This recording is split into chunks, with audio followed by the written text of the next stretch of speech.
Antes de iniciarmos o estudo da Palavra de Deus, vamos orar mais uma vez, assentados como estão. Pai querido que estás nos céus, estamos na Tua presença para adorar. Em meio à natureza, estamos aqui para dar glória àquele que criou todo o céu, a terra, o mar, as fontes das águas, as árvores. Pai eterno, aceita o nosso culto de adoração. Neste sábado, o memorial da criação, derrama sobre nós o Espírito Santo ao abrirmos a Tua palavra neste momento, pois é em nome de Jesus que pedimos e agradecemos. Amém, Senhor. Amém. Nós convidamos os irmãos a abrirem a Bíblia em Mateus capítulo 5 e os versos 10 a 12. Abram a Bíblia em Mateus capítulo 5 e vamos ver os versos 10 até o verso 12. Aqui nós temos no capítulo 5 de Mateus as bem-aventuranças de nosso Senhor Jesus. É o sermão da montanha. E Jesus dedicou para cada bem-aventurança um verso. Mas ele dedicou para a última bem-aventurança, ele dedicou 3 versos. O verso 10, 11 e 12 pertencem a uma só bem-aventurança. Você pode perguntar por que Jesus dedicou um verso para cada bem-aventurança e para a última ele dedicou 3 versos. É porque a última é mais importante. Ele queria dar mais ênfase na bem-aventurança que está em último lugar, porque é a mais importante que toca a todos nós. Vamos ler então o verso 10 a 12. Bem-aventurados os que sofrem perseguição por causa da justiça, porque deles é o reino dos céus. Bem-aventurados sois vós quando vos injuriarem e perseguirem, e mentindo disserem todo o mal contra vós por minha causa. Exultai e alegrai-vos, porque é grande o vosso galardão nos céus, porque assim perseguiram os profetas que foram antes de vós. Portanto, meus queridos, nós temos aqui esta bem-aventurança, que é a bem-aventurança dos perseguidos, daqueles que sofrem perseguição por amor a Jesus Cristo. Essa é a maior de todas as bem-aventuranças, porque fala de algo que todos terão que passar. Quem não vai sofrer por Jesus? Quem não vai ter perseguição na sua vida? Quem não vai passar pela escola das aflições? Todos, sem exceção. Desde Jesus Cristo, através de todo o período da Idade Média, até os nossos dias, todos os filhos de Deus passam por uma estrada salpicada de sangue, sangue dos mártires. O cristianismo já começou com uma história de sangue, o sangue do nosso Senhor Jesus Cristo sendo derramado no Calvário. Depois veio o sangue do mártir Estevão, e assim veio o sangue de todos os discípulos de Jesus que foram martirizados.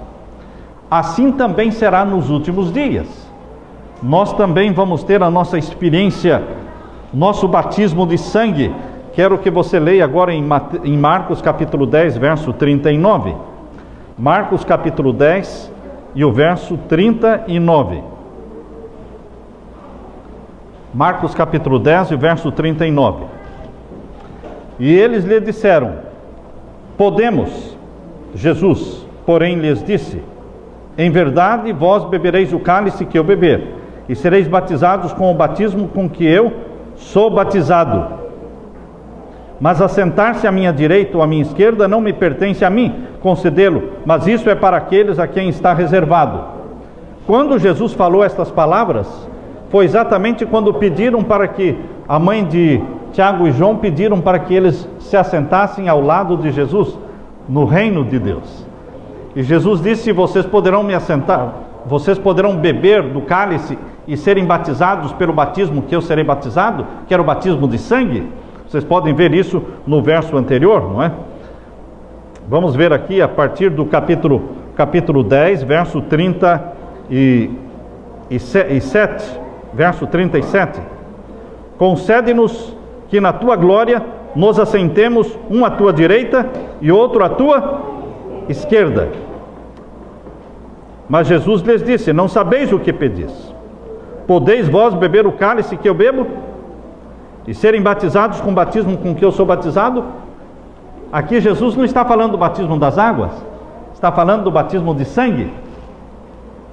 Quem assistiu o filme da Paixão de Cristo e viu como Jesus foi açoitado, quanto sangue ele derramou, foi um banho de sangue, foi um batismo de sangue. Eu quero dizer para você que todos os seguidores de Jesus terão esse privilégio, esse prazer de sofrerem por Jesus. Os mártires eram possuídos pelo Espírito Santo. Os fracos, os fortes, todos eles eram possuídos pelo Espírito Santo. Os mártires que se sentiam fracos se tornavam fortes pelo poder do Espírito Santo. Os tímidos se tornavam corajosos pelo poder do Espírito Santo. Eles enfrentaram as feras no Coliseu Romano. Eles enfrentaram a fogueira, cantando hinos de louvor a Deus. A história conta que João Hus morreu como mártir numa fogueira, mas não reclamando, não praguejando, não gemendo de dor, mas ele morreu numa fogueira, sendo queimado, mas louvando ao Senhor, cantando hinos de louvor ao Senhor. Até mesmo o carrasco que estava para acender o fogo da fogueira de João Hus veio por trás dele. E João Hus disse: por que você está aí atrás acendendo o fogo? Venha acender aqui na minha frente, porque se eu tivesse medo de morrer, eu não estaria aqui. Eu estou aqui porque eu não tenho medo de morrer. Quem deu essa coragem para João Hus? O Espírito Santo nos dá a coragem, não antes do tempo e nem depois do tempo. O Espírito Santo nos dá a ousadia cristã e a coragem na hora certa que nós precisamos. Ninguém, queridos, ninguém por si mesmo, ou de livre e espontânea vontade, iria escolher o sofrimento. Na realidade, nossa natureza humana quer evitar o sofrimento. Nossa natureza humana gosta de uma zona de conforto, de tranquilidade, de paz. Naturalmente, nós nos defendemos de situações que vão provocar dores e sofrimentos. Porém, Jesus Cristo disse que todos os seguidores dele teriam que passar pela mesma escola, pela mesma fornalha de aflições que ele passou. Eu quero que você leia comigo João capítulo 16. João capítulo 16 e o verso 32. João 16 e o verso 32. Este Jesus querido, que é o nosso Salvador, eu me apaixono por Jesus, porque Ele é tão sincero, Ele não nos engana, Ele não prometeu um céu para você, sem que primeiro você tivesse que passar pelo vale da sombra da morte. Ele não ilude as pessoas, Ele é muito claro, quando Ele disse aqui em João capítulo 16 e o verso 32, tenho-vos dito isto, para que em mim tenhais paz. No mundo tereis aflições, mas tende bom ânimo, eu venci o mundo.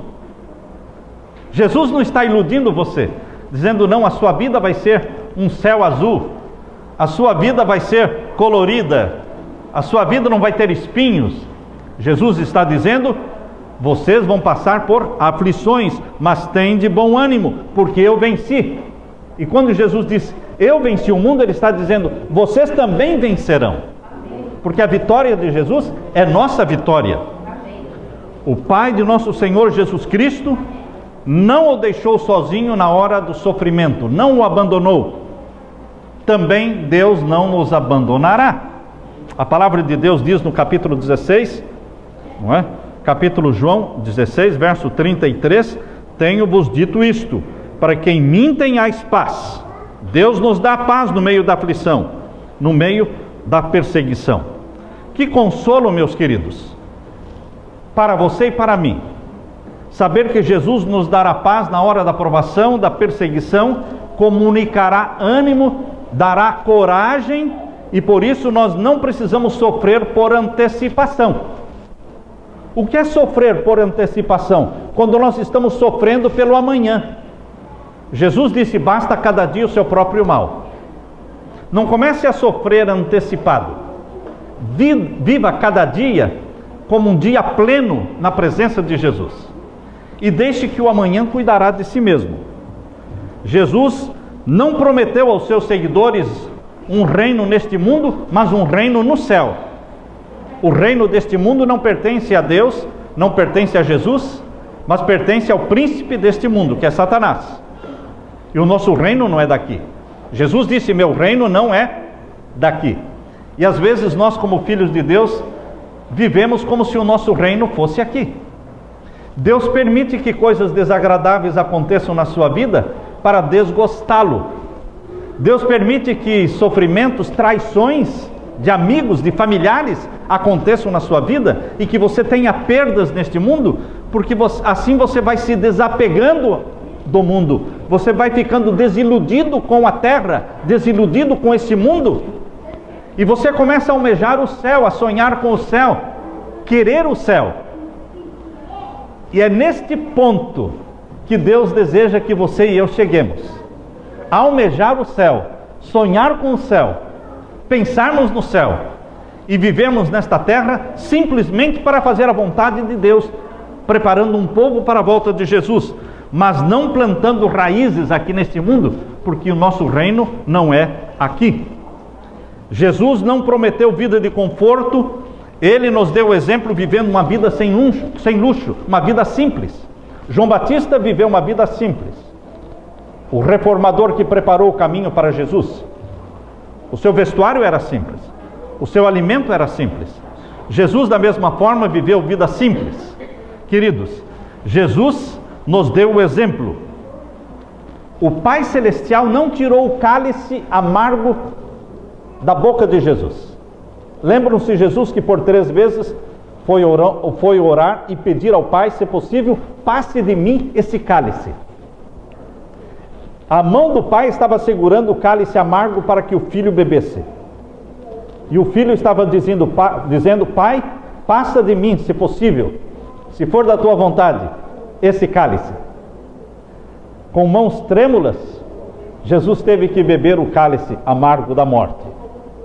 Às vezes você pode estar passando por uma provação, por uma perda de entes queridos, ou por uma doença. É um cálice amargo. E você pede para Jesus tirar esse cálice.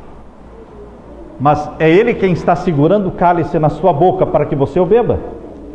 E você vai sair mais forte desta provação. Você vai sair mais purificado.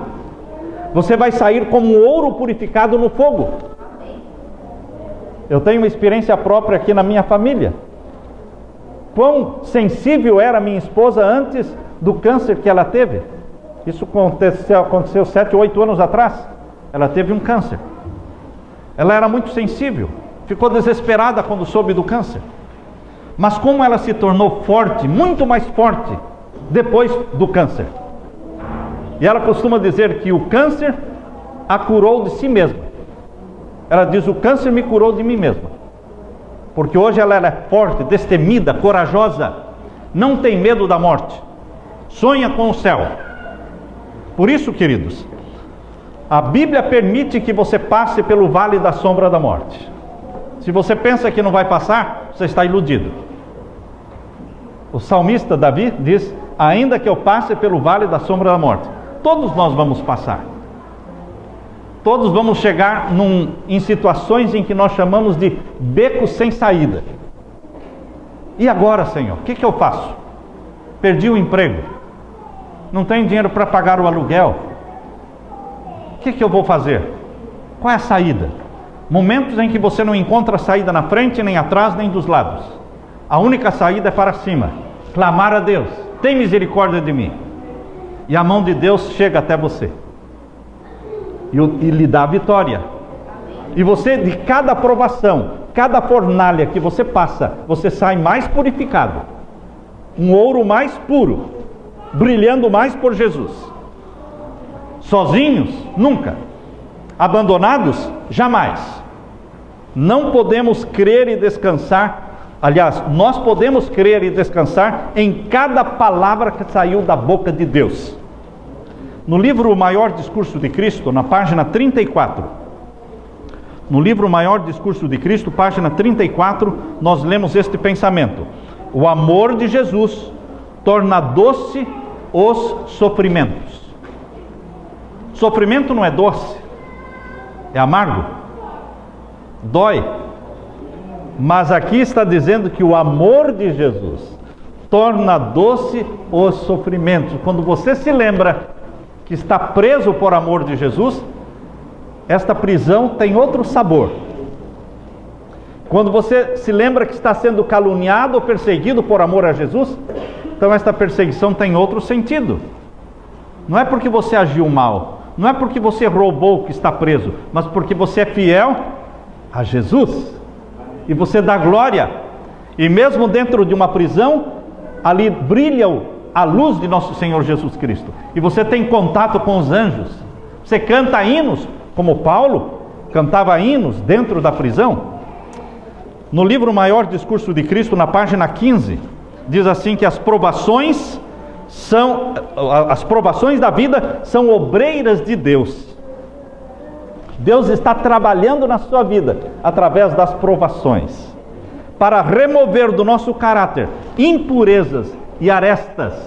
Deus trabalha no nosso caráter, molda. Isso dói, isso machuca. Penoso é o processo de cortar, penoso é o processo de desbastar, aparelhar, lustrar, polir.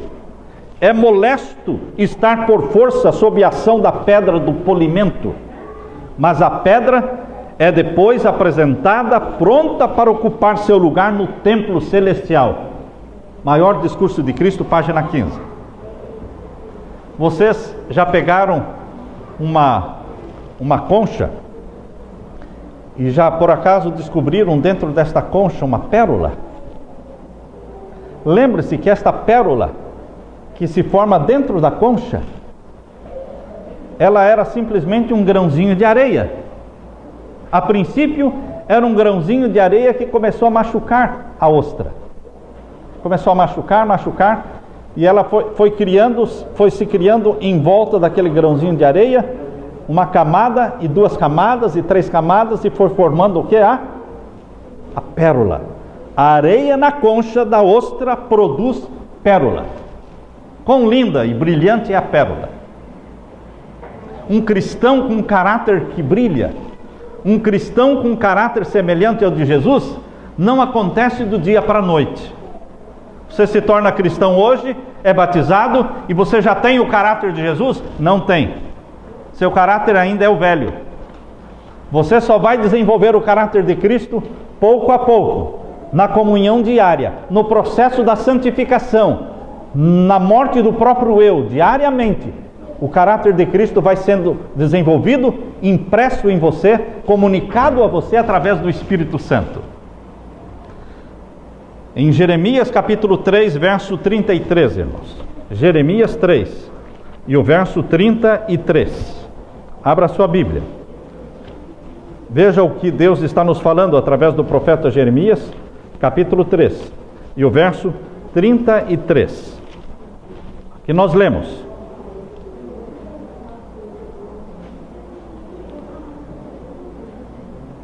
não é o verso 33, não.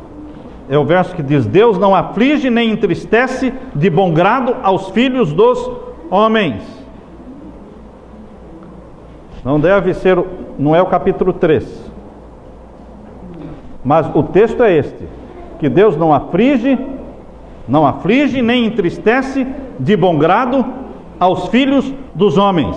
Anotem esse texto, depois vocês acham qual é. Está em Jeremias.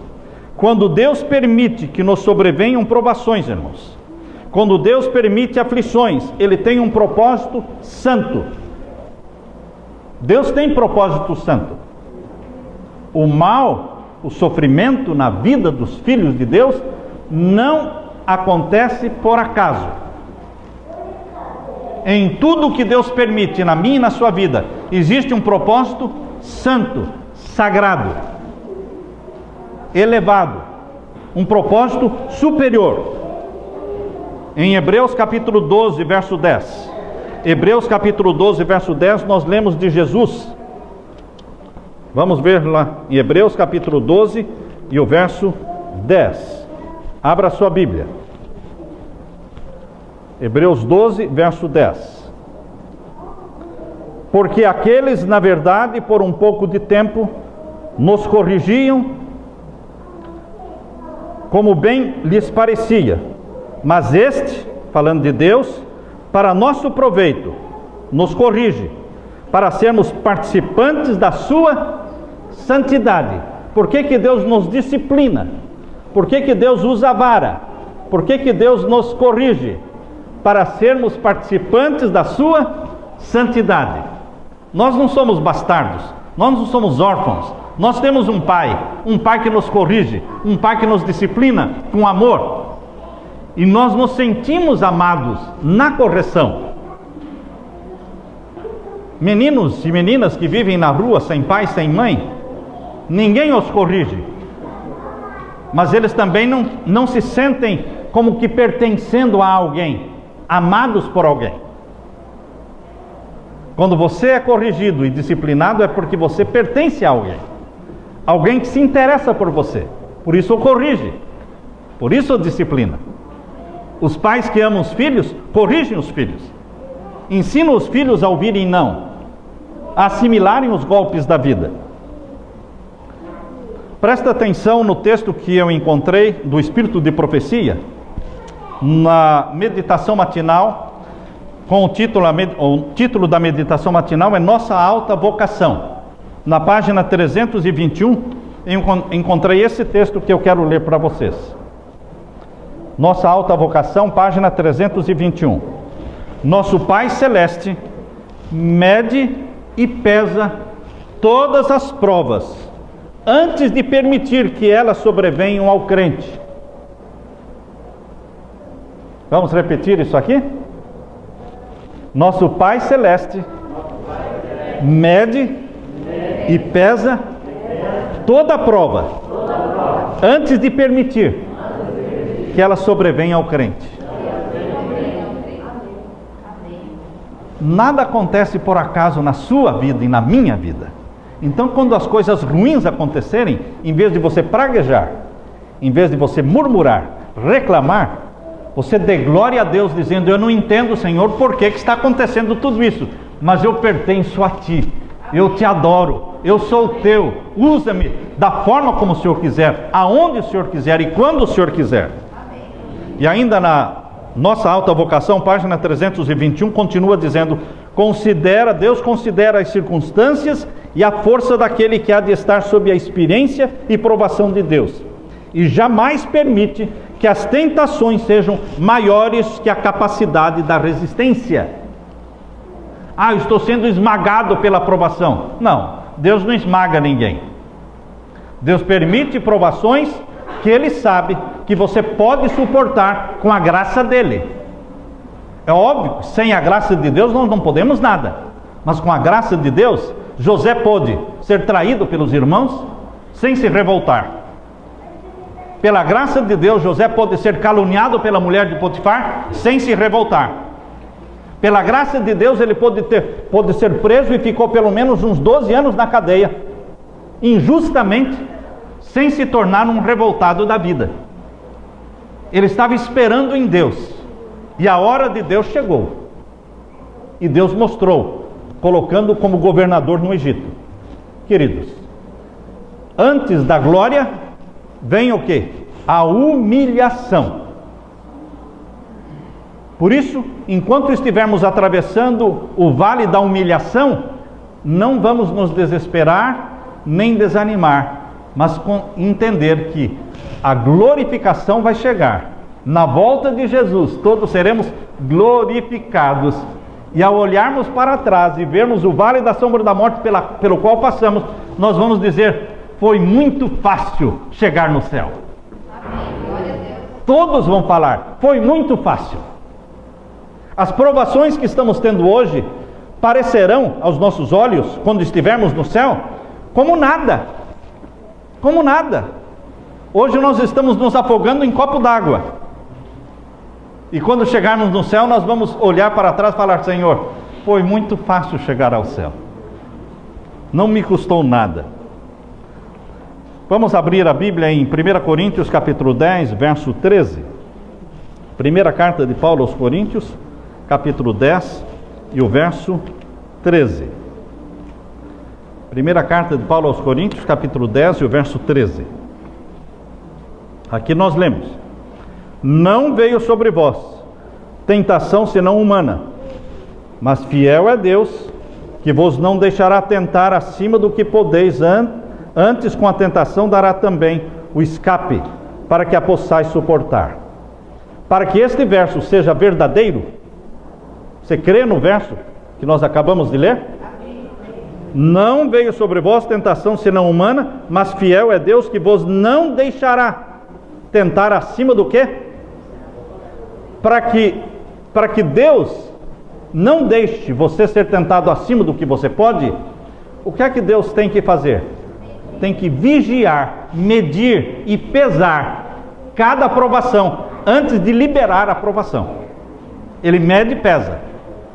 Enquanto você está sofrendo, chorando às vezes, Deus está vendo as lágrimas nos seus olhos, mas Ele está atento, Ele está de olho em você, para que você não seja provado acima do que pode.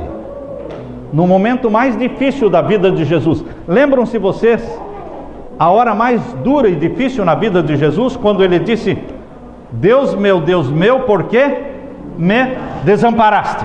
Esta foi a hora mais triste, em que Jesus se sentiu totalmente desamparado e abandonado pelo Pai. Vocês sabem que esta hora foi a hora em que Deus o Pai estava mais perto de Jesus? As trevas cobriram o Monte do Calvário, a escuridão cobriu a cruz, enquanto Jesus clamava: Deus meu, por que me desamparaste? Mas nós sabemos que aquelas trevas ocultavam a presença do Pai junto da cruz. O Pai estava justo ali, junto da cruz. Mas Ele não podia impedir que Jesus morresse, porque era para a sua salvação. Mas Jesus, a última palavra que saiu da boca de Jesus, disse: nas tuas mãos entrego o meu espírito. Bendito seja Deus, que as últimas palavras não foram: Deus meu, por que me desamparaste? Mas as últimas palavras foram palavras de segurança, de certeza de que o Pai estava ali. Nas tuas mãos eu entrego o meu espírito. Ou seja, queridos, Jesus morreu confiante de que o Pai estava com ele. Você pode ter a plena certeza, quando estiver andando pelo vale da sombra da morte, que o Pai está junto de você. Às vezes carregando você, às vezes caminhando ao lado. Conta-se a história de um fazendeiro. Ele precisava de uma vara para colocar na carroça. Ele então pediu para o filho ir na mata e escolher uma vara, uma madeira boa, para fazer então a vara que colocaria na carroça, onde ele iria amarrar os animais para puxar a carroça. O rapaz voltou trazendo uma vara linda, uma vara perfeita, lisinha, retinha, ideal aos olhos dele. O pai olhou para aquela vara e disse: onde é que você achou essa vara? Eu achei esta vara no meio das outras árvores. Ela é perfeita, ela não é torta, porque ela foi protegida pelas outras árvores. Por isso ela nasceu, ela não enfrentou fortes tempestades. Por isso ela nasceu certinha, sem defeito. E o pai disse: esta vara não serve. Você volte lá e procure uma vara de uma árvore que não esteja protegida no meio das outras. Procure uma árvore que esteja sozinha no meio do campo. Uma árvore que já passou por tempestades, por ventos fortes, foi abalada nas suas próprias raízes. Mesmo que ela não seja bem retinha e bem lisinha, mas pegue uma vara daquela árvore, porque ela vai ser forte, resistente. Sabe que nós às vezes criamos nossos filhos super protegidos. Os pais dizem assim: eu não quero que os meus filhos sofram como eu sofri. Então eles super protegem, dão tudo na mão, dão a comida na mão, dão a roupa na mão, não permite os filhos trabalharem, porque ele trabalhou demais quando era criança, então agora ele não quer que os filhos trabalhem. Então os filhos recebem tudo de mão beijada, mas são filhos frouxos, filhos fracos, filhos sem resistência, filhos que não têm determinação, porque não passaram pelas provas que os pais passaram. Deus o Pai não nos cria assim, irmãos. Deus o Pai, quando enviou Jesus Cristo ao mundo, poderia ter feito com que Jesus nascesse num berço de ouro, mas ele disse para o filho: filho, você poderia nascer rico num berço de ouro, mas eu estou escolhendo que você nasça pobre numa manjedoura. Que tal? Será, pai? É melhor para você. Se você crescer no meio da fortuna, da riqueza, você não vai ter a resistência e a determinação do que aqueles que nascem na pobreza. Aqueles que nascem na pobreza, eles são resistentes ao frio, são resistentes ao calor, são resistentes à fome. Quem nasce na fartura não sabe o que é ter fome, não sabe o que é ter frio. Queridos, Jesus Cristo foi planejado pelo Pai para que ele nascesse pobre e passasse por necessidades. Ele teve que trabalhar com as suas mãos na carpintaria do seu pai desde novo. Ele tinha mãos calejadas. As mãos de Jesus não eram finas e macias, eram calejadas. Ele sabia o que era trabalho duro. Por isso diz lá em Isaías 53, experimentado nos trabalhos. Isaías 53, verso 2 e 3. Deus nos cria e nos educa desta forma, como um bom pai, nos ensinando a dureza. Pense nas ameaças feitas contra os profetas de Deus. Cada vez que você for ameaçado, pense nos profetas de Deus que viveram no passado. Será que eles também não foram ameaçados? Jeremias é chamado o profeta chorão.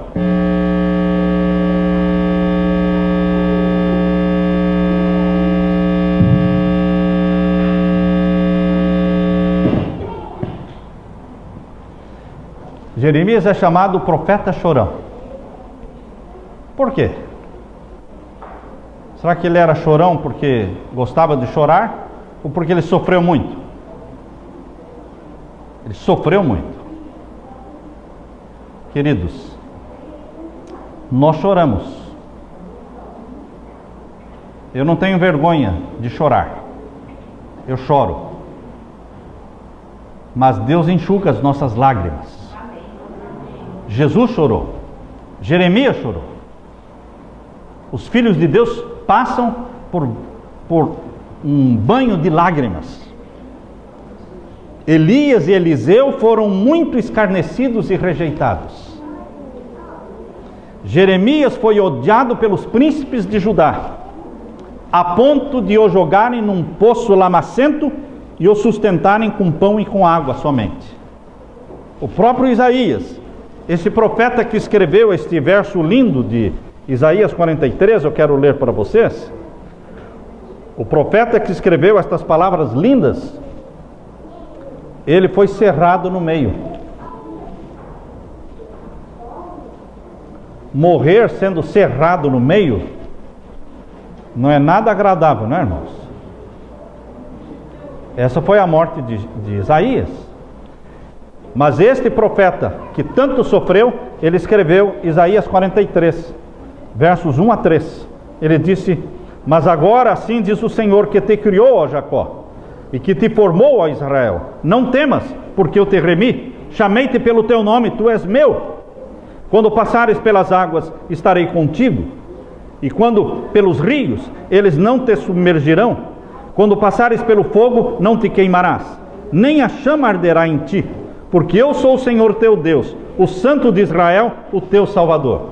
Amém. Esse profeta que escreveu palavras de tanto ânimo, tanta coragem, ele morreu sendo cerrado ao meio, por ordem do rei Manassés. E depois Deus converteu e salvou Manassés.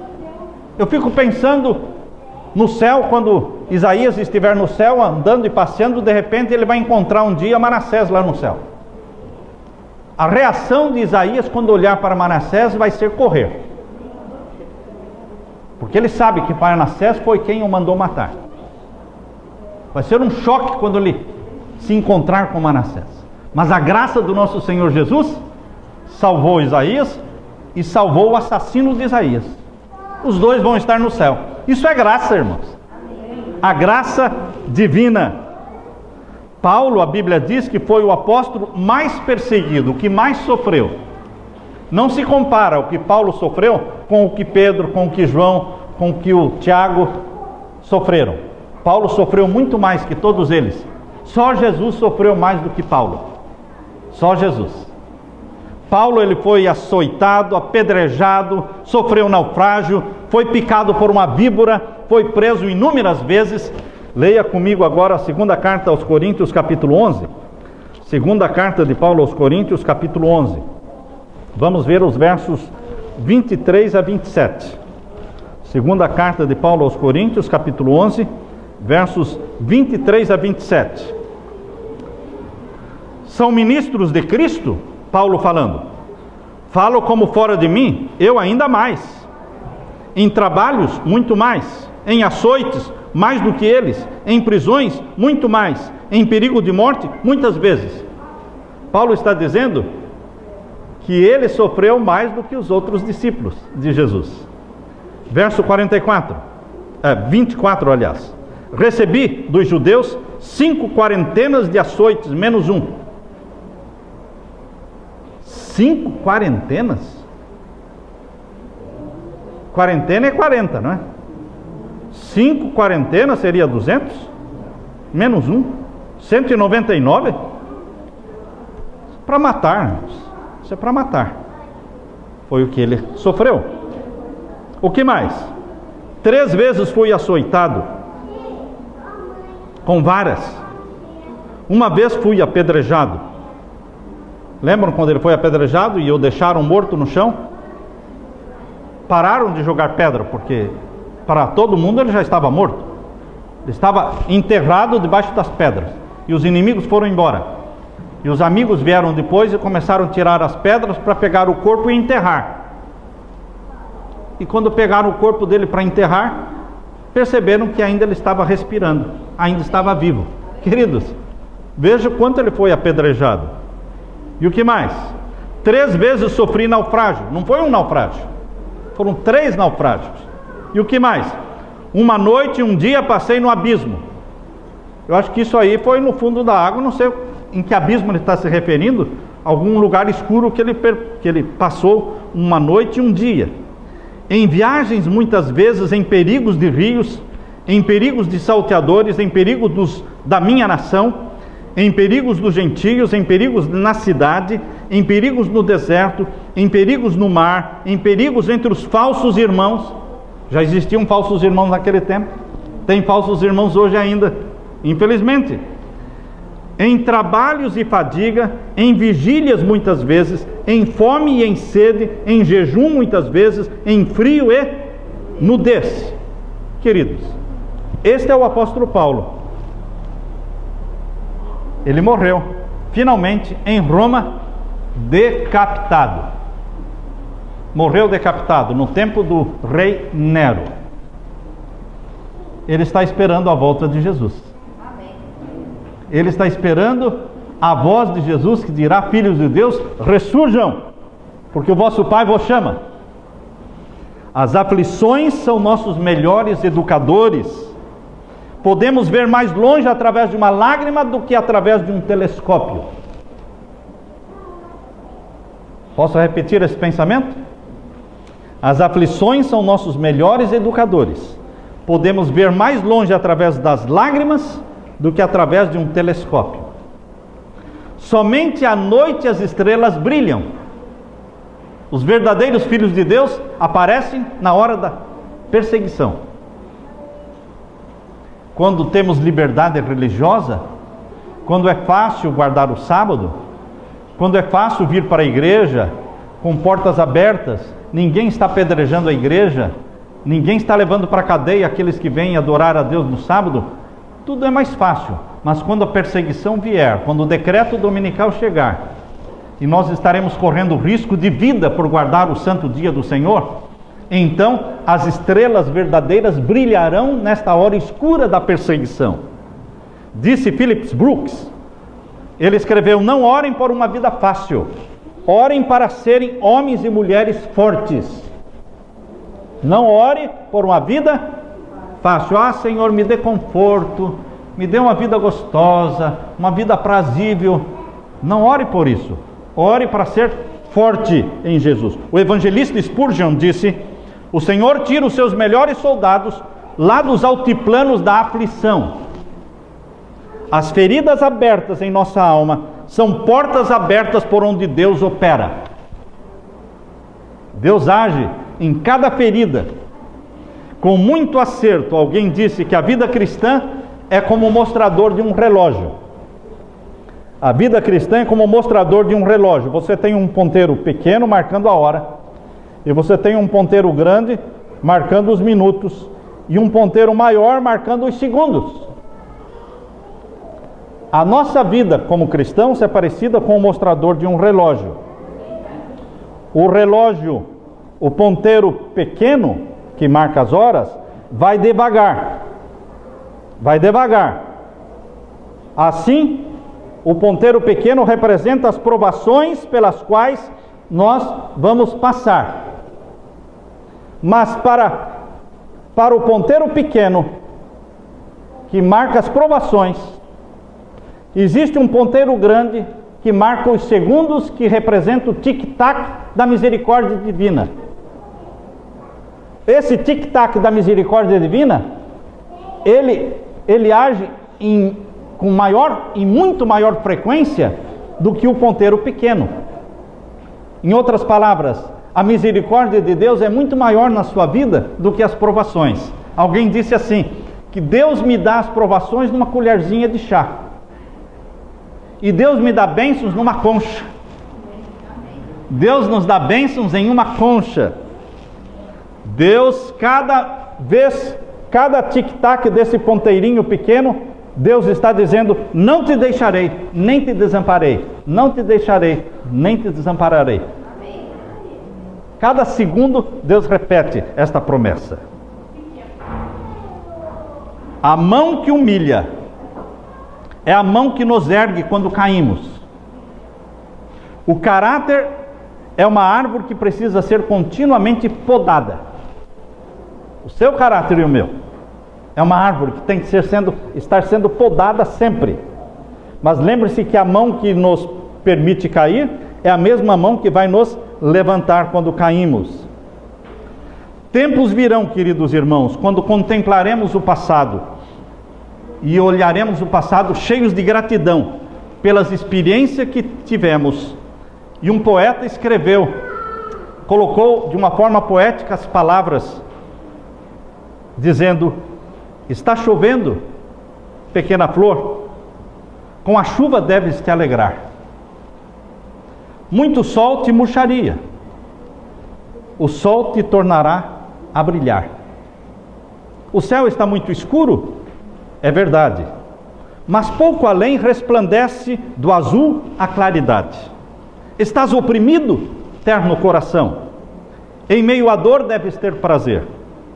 Na tristeza as maiores doçuras crescerão, como flores ao chover. Deus te observa e verás a luz do sol brilhar, quando a nuvem seu perfeito trabalho completar. Coragem, ainda uns poucos trabalhos. Coragem, algumas poucas aflições, umas tantas lágrimas, e nós, também nós, entraremos no repouso reservado para o povo de Deus. Um pouco mais de tempo e nós entraremos na Nova Jerusalém. Bem-aventurados sois vós quando vos injuriarem. Bem-aventurados sois vós quando perseguirem e mentindo disserem todo mal contra vós.